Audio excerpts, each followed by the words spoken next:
Jamaah sekalian yang berbahagia, salawat dan salam kepada Nabi kita yang mulia, Nabi Muhammad sallallahu alaihi wasallam, yang telah membimbing kita kepada jalan Islam.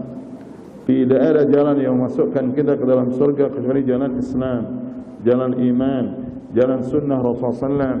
Dengan taat kepada beliau, menjauhkan diri dari segala apa yang dilarang oleh Rasulullah sallallahu alaihi wasallam. Rasulullah SAW bersabda, "Kullu ummati yadkhuluna al-jannata illa man aba." Semua umatku pasti masuk ke dalam surga kecuali orang-orang yang enggan. Qalu ya Rasulullah, mereka para sahabat bertanya, "Ya Rasulullah, wa man ya'ba?" Siapakah orang-orang yang enggan itu? Yang enggan masuk surga. Beliau Rasulullah SAW bersabda, "Man ata'ani dakhalal jannata wa man asani faqad aba." Siapa yang taat kepadaku, taat kepada Nabi Muhammad SAW, pasti dia masuk surga. Siapa yang menentang aku, menentang Nabi Muhammad SAW, pasti dia maka dia termasuk orang-orang yang enggan. Ya, berarti dia tidak mau masuk surga, wal iyad billah. Maka itu mengikuti Rasulullah SAW, ya, mengimani beliau sebagai seorang rasul terakhir yang diutus oleh Allah Subhanahu wa taala. Kemudian beliau Rasulullah SAW satu-satunya yang wajib kita ikuti secara mutlak. Tidak boleh kita menyelisih Nabi Muhammad SAW.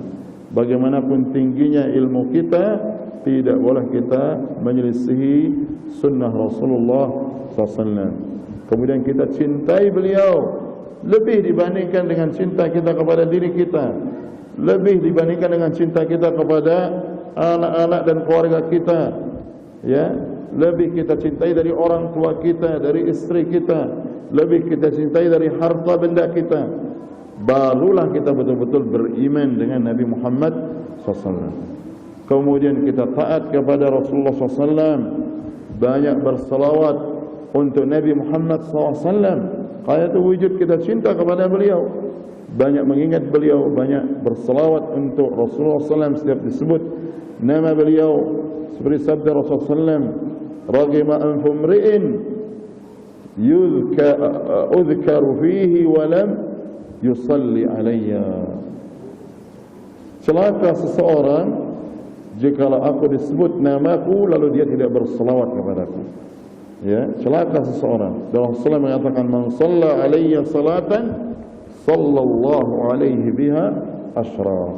Siapa yang berselawat atasku satu kali, maka Allah Subhanahu wa taala akan berselawat untuknya, yaitu 10 kali. Dibalas oleh Allah Subhanahu wa taala dengan 10 kali.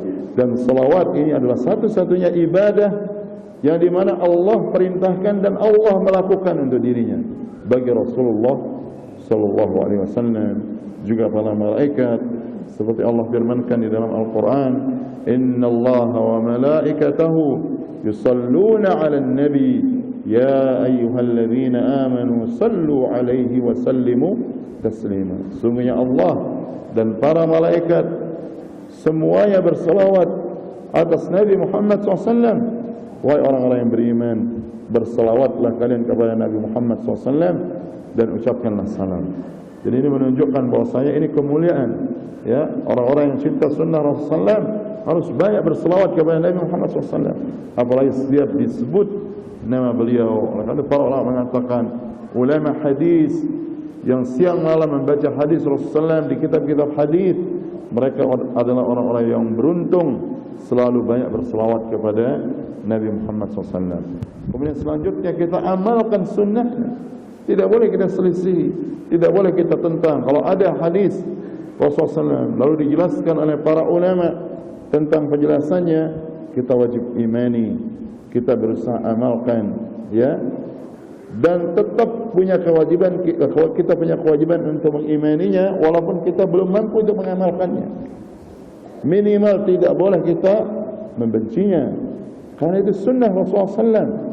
Waktu Imam Asy-Syafi'i rahimahullah, beliau mengatakan, "Ajma'atil ummah ala annahu la yahillu li ahadin." Ijma' umat, kata Imam Asy-Syafi'i rahimahullah, annahu la yahillu li ahadin an yatruka aw an yada'a sunnatan nabi sallallahu alaihi wasallam li qawli ahadin kainan man kana. Atau beliau mengatakan ajma'atil ummah ala annahu idza sahha al-hadith fa huwa madhhabi la yahillu li ahadin an yatruka sunnatan nabi sallallahu alaihi wasallam li qawli ahadin kainan man kana. Ijma' umat bahwasanya tidak halal bagi seorang mukmin, seorang muslim, seorang muslimah untuk meninggalkan sunnah Rasulullah SAW karena perkataan siapapun. Artinya beliau mengajarkan kita memuliakan sunnah Rasulullah SAW walaupun belum kita bisa amalkan, walaupun kita masih berat. Oh, ini sunnah Nabi tapi saya berat amalkan, tidak apa-apa, yang penting kita cintai, ya. Karena kita manusia biasa, kadang-kadang kita tahu ini wajib tapi kita berat laksanakan. Kita minta, berdoa kepada Allah agar dimudahkan, ya. Kadang-kadang kita tahu ini maksiat dilarang oleh Allah dan Rasulullah SAW, tapi kita langgar, tapi kita yakini dan ketahui bahwa itu adalah larangan Allah dan larangan Rasulullah SAW. Itu lebih ringan daripada orang yang menentang ajaran Nabi Muhammad SAW atau menentang kewajiban yang diajarkan oleh Nabi Muhammad SAW atau menentang larangan Rasulullah SAW. Jadi wajib kita imani semua apa yang ada di dalam Al-Quran, apa yang ada dari sunnah Rasulullah SAW tentang puasa bulan Ramadan, dan itu yang kita maksudkan dengan majlis kita ini. Semoga Allah Subhanahu wa taala memberikan taufik kepada kita ilmu yang bermanfaat dan dimudahkan amal saleh, dan semoga Allah Subhanahu wa taala sampaikan kita kepada bulan Ramadan dalam keadaan diampuni dosa-dosa kita dan dalam keadaan kita dimerdekakan dari api neraka dan ditetapkan oleh Allah Subhanahu wa taala menjadi penghuni surga Allah Subhanahu wa taala. Allah Subhanahu wa taala berfirman di dalam Al-Qur'an, "Ya ayyuhalladzina amanu kutiba 'alaikumus shiyam kama kutiba 'alal ladzina min qablikum la'allakum tattaqun." Wahai orang-orang yang beriman, diwajibkan atas kalian untuk berpuasa sebagaimana diwajibkan atas orang-orang sebelum kalian agar kalian bertakwa kepada Allah Subhanahu wa taala. Kalau kita renungkan ayat ini yang dia di surah Al-Baqarah dengan sesungguhnya dan dengan taufik dari Allah Subhanahu wa taala, maka ayat yang mulia ini sangat agung. Pertama, Allah Subhanahu wa taala mengkhitab, ya, menyampaikan kepada kita dengan seruan keimanan, ya. Ini isyarat bahwasanya ibadah puasa yang fardu di bulan Ramadan, termasuk kewajiban-kewajiban yang lain yang difardukan oleh Allah dan syariat Islam secara umum, itu akan mudah bagi kita kalau kita landasi dengan keimanan, yakin bahwasanya ini adalah perintah Allah. Kita wajib imani, walaupun kita lemah mungkin melakukannya, tapi kita punya asal keyakinan, dan itulah menjadi sebab kita insyaAllah dimudahkan untuk melakukan kewajiban itu. Jadi diwajibkan atas kalian berpuasa sebagaimana diwajibkan atas orang-orang sebelum kalian agar kalian bertakwa. Jadi di antara maksud besar, hikmah besar puasa itu diperintahkan oleh Allah Subhanahu wa taala bagi kita, yaitu di bulan Ramadan, agar kita menjadi orang yang bertakwa. Dan kalau kita diberikan taufik oleh Allah kepada ketakwaan, semua urusan kita di dunia ini pasti dimudahkan oleh Allah Subhanahu wa taala.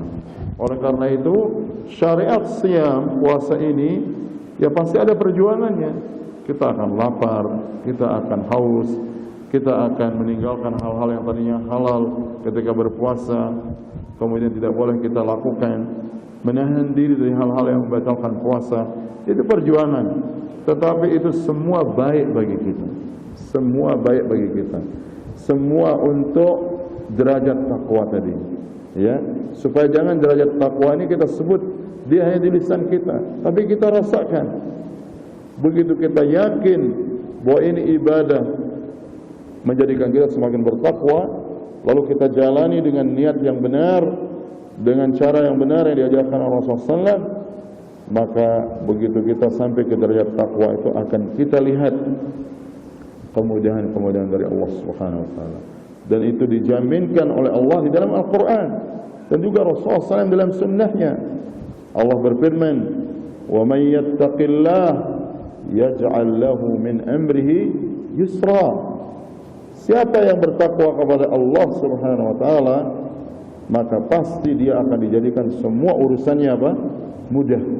Ya, pasti ada ujian di dunia ini, tapi urusan akan dimudahkan oleh Allah Subhanahu wa taala. Bahkan di dalam ayat yang berkaitan dengan siyam, Allah Subhanahu wa taala menyebutkan Syahrul Ramadan alladzi unzila fihi al-Qur'an hudan lin-nas wa bayyinatin minal huda wal furqan faman shahida minkum ash-shahra falyasumhu wa man kana maridan aw ala safarin fa iddatun min ayamin ukhra. Allah katakan yuridullahu bikumul yusra wa la yuridu bikumul usra walitukmilul iddata, dan agar kalian menyempurnakan jumlah-jumlah dari bilangan puasa tersebut, walitukabbirullaha ala ma hadakum la'allakum tashkurun, dan agar kalian membesarkan Allah, mengagungkan Allah Subhanahu wa taala atas apa yang Allah berikan hidayah bagi kalian. Jadi hidayah yang kita dapat ini harus kita rasakan, tanamkan dalam hati kita, sesuatu yang mahal, agung. Tidak akan bernilai semua dunia ini dengan hidayah dari Allah Subhanahu wa taala. Kalau dengan adanya hidayah ini, urusan kita di dunia dipelihara oleh Allah, dimudahkan oleh Allah. Di akhirat kita diselamatkan oleh Allah.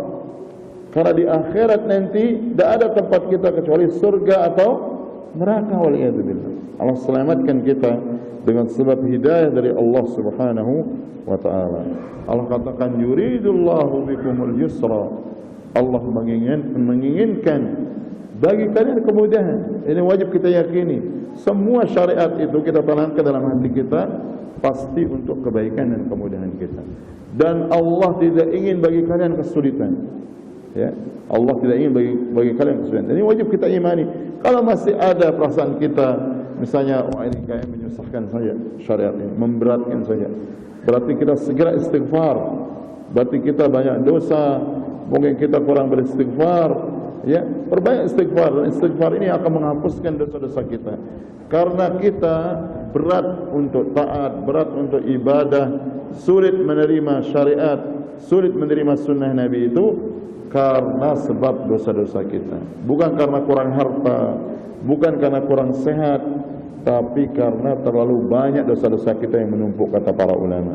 Tidak ada yang melemahkan orang dalam ibadah kepada Allah, tetapi melainkan bertumpuk-tumpuknya dosa-dosa.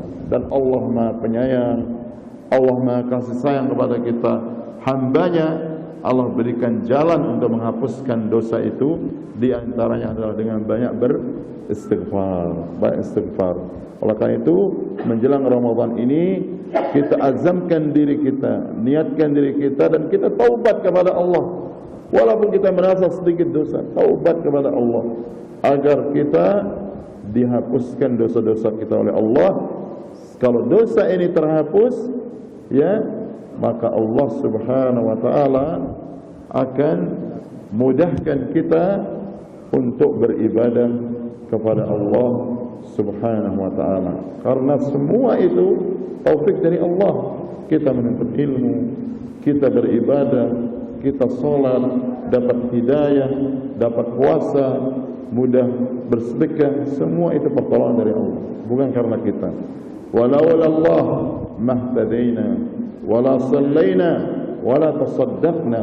Kalau bukan karena Allah, itu sabda Nabi Muhammad SAW, kalau bukan karena Allah, kita tidak akan dapat hidayah dari Allah. Kalau bukan karena Allah, kita tidak akan bisa salat. Kalau bukan karena Allah, kita tidak akan bisa sedekah.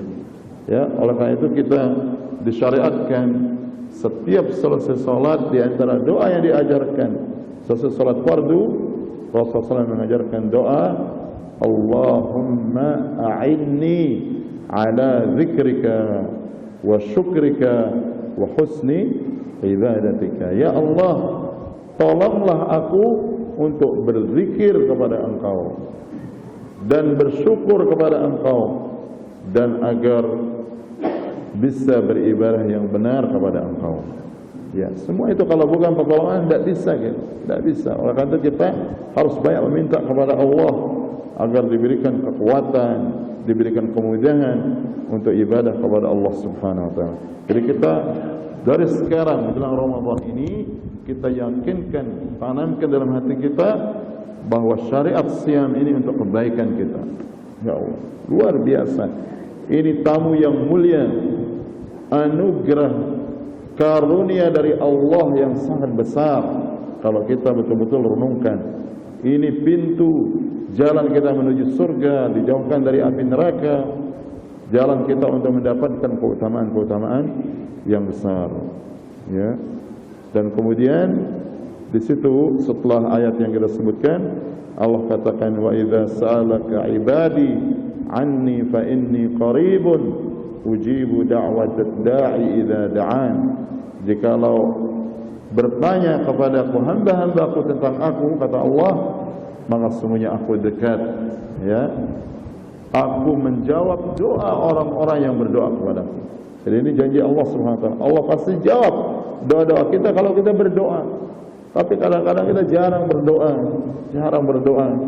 Ya, jarang kita berdoa kadang-kadang. Maka itu para ulama mengatakan, saya tidak gelisah bahwa doa saya tidak diijabah atau tidak dikabulkan oleh Allah, karena sudah ada jaminan. Tetapi saya gelisah justru kalau saya tidak berdoa kepada Allah. Maka itu kita harus biasakan, latih diri kita untuk terus banyak meminta kepada Allah, ya, terutama sebelum subuh, ya, itu saat-saat yang mustajab, saat Allah Subhanahu wa taala menyatakan kepada semua hambanya di malam-malam saat sebelum salat subuh itu, ya, di sulutul lail yang terakhir, sepertiga malam yang terakhir, walaupun kita tidak bangun salat misalnya, ya, kita masih berat salat, tapi jangan sampai tidak berdoa. Walaupun kita sambil tidur, doa, minta kebaikan dunia dan kebaikan akhirat. Karena Allah pada saat itu setiap malam mengatakan, hal min sa'ilin fa ujibalah. Ada tak yang meminta kepadaku saat ini, malam ini, sehingga aku akan jawab. Wa hal min mustaghfirin fa aghfirlah. Atau orang yang meminta ampunan dan istighfar kepadaku, pasti aku akan ampuni. Ya, kita usahakan walaupun 5 menit, 10 menit sebelum subuh kita bangun, minimal untuk berdoa. Kalau kita tidak witir, ya, apalagi kalau kita bisa witir atau salat malam seberapa yang kita bisa, minimal kita berdoa. Walaupun kita belum berwudu, walaupun masih di tempat tidur, berdoa, minta kita punya hajat dunia yang banyak atau kebaikan akhirat. Ya, kita kadang-kadang tidur pulas, tidak bangun sama sekali. Besoknya lalu kita cari dunia ke manusia yang belum tentu kita dapat dari mereka.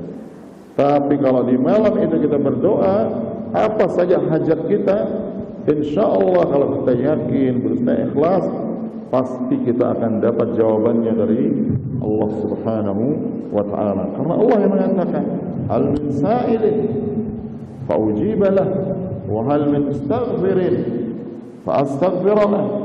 Ya. Apakah ada yang meminta, aku pasti jawab. Ada yang minta ampunan, aku pasti ampuni. Dan kita ini banyak dosa.